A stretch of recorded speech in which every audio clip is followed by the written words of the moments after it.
15 November हा दिवस आदिवासी स्वातंत्र्य सेनानी, समाजसुधारक भगवान बिरसा मुंडा यांचा जन्मदिवस, जनजातीय गौरव दिवस म्हणून संपूर्ण भारतात साजरा केला जातो. त्याविषयीची अधिक माहिती. भगवान बिरसा मुंडा यांचे कार्य आणि योगदान.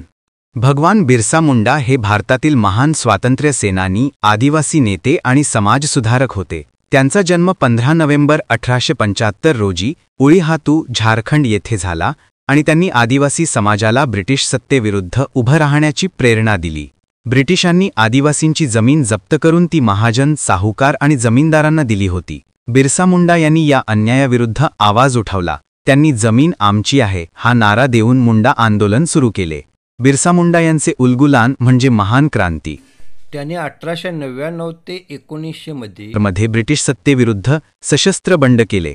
आदिवासींनी एकत्र येऊन शोषणाविरुद्ध लढा दिला. या बंडामुळे ब्रिटिशांना आदिवासी प्रदेशात अनेक सुधारणा कराव्या लागल्या. त्यांनी बिरसा धर्म नावाचा नवीन धार्मिक व सामाजिक मार्ग दाखवला. त्यांनी आदिवासी समाजाला दारू पिणे, अंधश्रद्धा आणि अशुद्ध प्रथा सोडण्याचे आवाहन केले. अंधश्रद्धा नाही, एकता आणि आत्मविश्वास हा त्यांचा संदेश होता.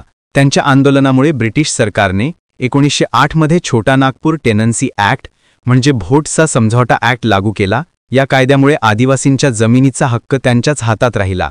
ब्रिटिश सरकारने त्यांना अटक केली आणि 9 जून 1800 रोजी रांची तुरुंगात त्यांचा मृत्यू झाला. फक्त 25 वर्षांच्या वयात त्यांनी आपले आयुष्य मातृभूमीला अर्पण केले. बिरसा मुंडा यांना धरती आबा म्हणून ओळखले जाते.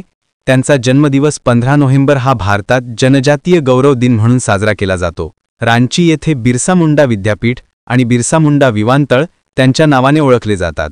भगवान बिरसा मुंडा यांनी आदिवासी समाजाला स्वाभिमान, एकता आणि स्वातंत्र्याचा मार्ग दाखवला. ते केवळ आदिवासी नव्हे तर संपूर्ण भारताचे